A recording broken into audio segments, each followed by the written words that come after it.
రాష్ట్ర కోస్తా తీరం మరో ప్రతిష్టాత్మక ప్రాజెక్టుకు వేదిక కానుంది. అంతర్జాతీయ రహదారి నిర్మాణంలో రాష్ట్రానికి చోటు దక్కింది. 974 కిలోమీటర్ల మేర ఎలివేటెడ్ ఎక్స్ప్రెస్ హైవే నిర్మాణానికి కేంద్ర రాష్ట్ర ప్రభుత్వాలు సిద్ధమయ్యాయి. జాతీయ రహదారులు మౌలిక సదుపాయాల అభివృద్ధి సంస్థ NHIDCLకు రాష్ట్ర ప్రభుత్వానికి ఈ మధ్య అవగాహన ఒప్పందం కుదిరింది. బంగ్లాదేశ్ రాజధాని ఢాకా నుంచి శ్రీలంక రాజధాని కొలంబోకు అనుసంధానం చేస్తూ నిర్మించే అంతర్జాతీయ రహదారి ప్రాజెక్టులో మన రాష్ట్రమే కీలకం. మన కోస్తా తీరం 3 దేశాల మధ్య నిర్మించే అంతర్జాతీయ రహదారికి కీలకం కానుంది. బంగ్లాదేశ్, శ్రీలంక దేశాలను కలుపుతూ నిర్మించే integrated international east Coast elevated express highway ప్రాజెక్టులో ప్రధాన భూమిక పోషించనుంది. పొరుగు దేశాలతో వాణిజ్య సంబంధాలు మెరుగుపడేందుకు ఈ రహదారి ఉపయోగపడుతుందని ప్రభుత్వ వర్గాలు చెబుతున్నాయి. ఇప్పటికే మలేషియా, సింగపూర్, థాయిలాండ్ మధ్య ట్రై కంట్రీ ఎలివేటెడ్ ఎక్స్ప్రెస్ రహదారి నిర్మాణం జరిగిందని, ఫలితంగా ఆ 3 దేశాల వాణిజ్యం ఊహించని రీతిలో పెరిగినట్లు ప్రభుత్వ వర్గాలు చెబుతున్నాయి. ఆసియా అభివృద్ధి బ్యాంక్ ADB సహకారంతో అంతర్జాతీయ రహదారి నిర్మించేందుకు పశ్చిమ బంగా, ఒడిశా, ఆంధ్రప్రదేశ్, తమిళనాడు ప్రభుత్వాలతో అంతర్గత అవగాహన ఒప్పందాలు ఖరారైనట్లు కేంద్ర ఉపరితల రవాణా శాఖ పేర్కొంది. ఈ రహదారి నిర్మాణంలో ఉన్న 4 రాష్ట్రాల్లో ఆంధ్రప్రదేశ్ తీరమే ఎక్కువ. మొత్తం 38,000 కోట్ల రూపాయల ప్రాజెక్టులో 19,800 కోట్ల రూపాయల అంచనాతో ఎలివేటెడ్, నాన్ ఎలివేటెడ్ పద్ధతిలో రాష్ట్ర కోస్తా తీరంలోని అన్ని నౌకాశ్రయాలను, విమానాశ్రయాలను కలుపుతూ రహదారి నిర్మించనున్నారు. రాష్ట్రంలో కోస్తా తీరం ముఖద్వారం శ్రీకాకుళం జిల్లా ఇచ్చాపురం నుంచి నెల్లూరు జిల్లా శ్రీహరికోట వరకు ఈ రహదారి నిర్మాణానికి రాష్ట్ర ప్రభుత్వం ఇప్పటికే శ్రీకారం చుట్టింది. జాతీయ రహదారులు మౌలిక సదుపాయాల సంస్థ NHIDCLతో ఏపీ ఇన్ఫ్రాస్ట్రక్చర్ అండ్ ఇన్వెస్ట్మెంట్ సంస్థతో ఇటీవల అవగాహన ఒప్పందం కుదిరింది. ఇప్పటికే ఎక్స్ప్రెస్ రహదారి నిర్మాణానికి అవసరమైన సమగ్ర నివేదిక తయారీలో అధికారులు నిమగ్నమయ్యారు. నివేదిక అందిన వెంటనే ఆసియా అభివృద్ధి బ్యాంకుతో చర్చించి పనులను పట్టాలెక్కించాలనే ఆలోచనలో ఉన్నారు. ప్రధాని మోదీతో ఈ రహదారి పనులకు శంకుస్థాపన చేయించాలని భావిస్తున్నట్లు సమాచారం.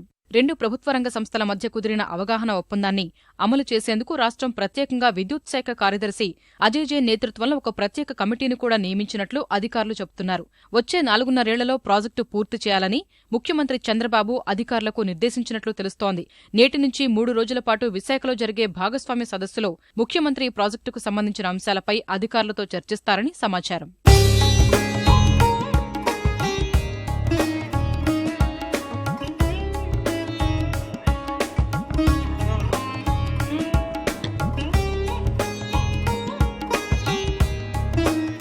కోస్తా తీరాన్ని కలుపుతూ నిర్మించే అంతర్జాతీయ రహదారి వల్ల రాష్ట్ర ఆర్థిక పరిస్థితి 2.5 నుంచి 3% వరకు పెరిగే అవకాశాలు ఉన్నాయని పారిశ్రామిక వర్గాలు అంచనా వేస్తున్నాయి.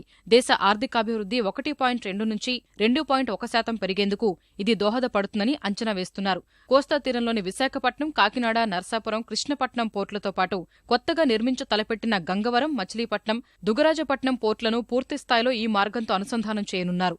విశాఖ, రాజమండ్రి, విజయవాడ, తిరుపతితో పాటు అమరావతిలో నిర్మించే విమానాశ్రయాలను అనుసంధానిస్తారు. తద్వారా సరుకు రవాణాతో పాటు ప్రయాణికుల సంఖ్య పెరిగే అవకాశాలు విస్తృతంగా ఉన్నట్లు అంచనా వేస్తున్నారు. ప్రస్తుతం సింగపూర్ ద్వారా జరుగుతున్న అంతర్జాతీయ సరుకు రవాణా వ్యవహారాలు నేరుగా రాష్ట్ర పోర్టుల్లో జరిగే వీలు ఏర్పడుతుంది. కోస్తా తీరం వెంబడి సరుకు భద్రపరుచుకునే గిడ్డంగులు ఏర్పాటు చేయడం ద్వారా వ్యవసాయ ఉత్పత్తులను అతి తక్కువ ఖర్చుతో నిల్వ చేసుకునే వీలు కలుగుతుంది. ఇప్పటివరకు పెద్ద ఓడల నుంచి సరుకు దించుకునే అవకాశం కేవలం సింగపూర్లోనే ఉంది. ఈ ప్రాజెక్టు పూర్తయితే ఆ అవకాశం కొలంబోకు దక్కుతుంది. ఇదే జరిగితే ఎలివేటెడ్ ఎక్స్ప్రెస్ రహదారి మార్గంలో 5-6 గంటల్లోనే సరుకును దేశంలోకి తీసుకొచ్చే వీలు కలుగుతుంది. అంతర్జాతీయ రహదారి వల్ల విపత్తు నిర్వహణ, సప్లై చైన్ మేనేజ్మెంట్ సులువవుతుందని నిపుణులు అభిప్రాయపడుతున్నారు. East Coast integrated express highway create చేయాలి. దీని ద్వారా కథమా ఎన్నో రకాలైన పరిశ్రమలు ఇంటిగ్రేటెడ్గా ఒకదాని ఒకటి ముడిపడి అవి డెవలప్ అవుతాయి. అవేంటంటే ports integration, supply chain management solution, fishermen quality of లైఫ్ని ఎన్హాన్స్ చేయడం, coastal energy reforms, coastal agricultural reforms, corridors, beach development boards, tourism aspects, ఇవన్నీ ఒకదాని ఒకటి ముడిపడి ఉండి దానికి మెయిన్ హార్ట్ అనేది ఏంటంటే, దానికి హృదయం లాంటిది ఏంటంటే ఒక ఎక్స్ప్రెస్ హైవే. భారతదేశ పారిశ్రామిక అభివృద్ధికి ఆల్మోస్ట్ GDPకి 2-3% ఎక్స్ట్రా ఇవ్వడానికి చాలా అవసరం ఉంది.